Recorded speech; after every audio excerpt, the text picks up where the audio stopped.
nwa enyigo ozu Odoziakụ Christiana Eziakụ Nwosu na goro mgbe onye amara dịka agbala wetu obi n'etiti ndị ọgbọ ya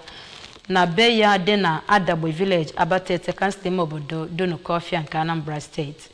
Na ofufe nri enyimozu achịkọbara na St. Dominic Catholic Church Abatete, otu onye so na ndị ụkọchukwu chịkọbara ya bụ ofufe nri enyimozu Reverend Father Michael Nwobodo kpọkụrụ ndị na-eso ụzọ Kraịst ka ha na-ekpudo n'etiti ha na Chineke oge niile site n'ịna-ebi ndụ dị nsọ n'ihi na mmadụ enwekwa ihe ọ bụ ma ewezuga Chineke. Onye ọlụ anyị bụ Kenechukwu Chukwudị sonyere na ya bụ ofufe nri maka ọrụ anyị akụkọ a ka abịa enyimozu si wee gaa.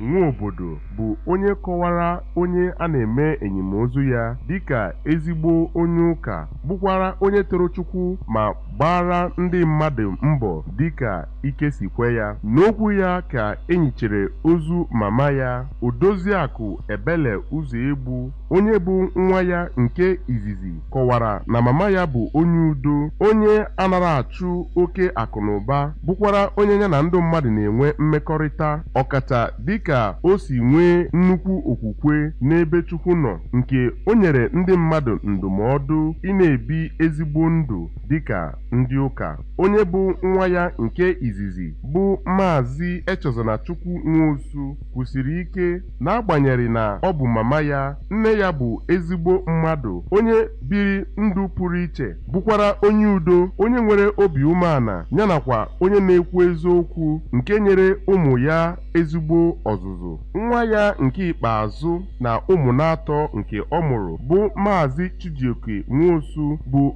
onye kenere Chukwu ekene dịka nne ya si bie ezigbo ndụ ma nọtekwa aka, nke o mere ka amata na ọ bụ onye na-enete mmadụ anya ma bụkwara onye mere ya ka o nwee obi umeala, nke o nyere ndị mmadụ ndụmọdụ ị na-ebi ndụ kwesịrị ekwesị. Odoziakụ Nwosu bụ onye nwụrụnụ ka ọ gbara ahọ 84, nke ndị obodo ahụ Abatete, ndị enyi ya na ndị na-echere ha ezigbo echiche si na nso na otu aka bụ ndị bịara ka akwanyere ya ugwu ikpeazụ ma kasikwe ezinụlọ ahụ obi. Ụlọ mgbasa ozi Anambra Broadcasting Service (ABS), ebe nwa ya nke izizi bụ nnukwu onye ọrụ na ụlọ mgbasa ozi ahụ, nke onye bụ onye isi Engineering Department bụ Maazị Paul Okoye, onye bụ onye isi ngalaba Administration bụ Lady Tina Ekenta, yanakwa onye bụ onye isi oche nke ngalaba News and Current Affairs bụ Odoziakụ Judy Jeff Nwabueze, yana ndị ọrụ ndị ọzọ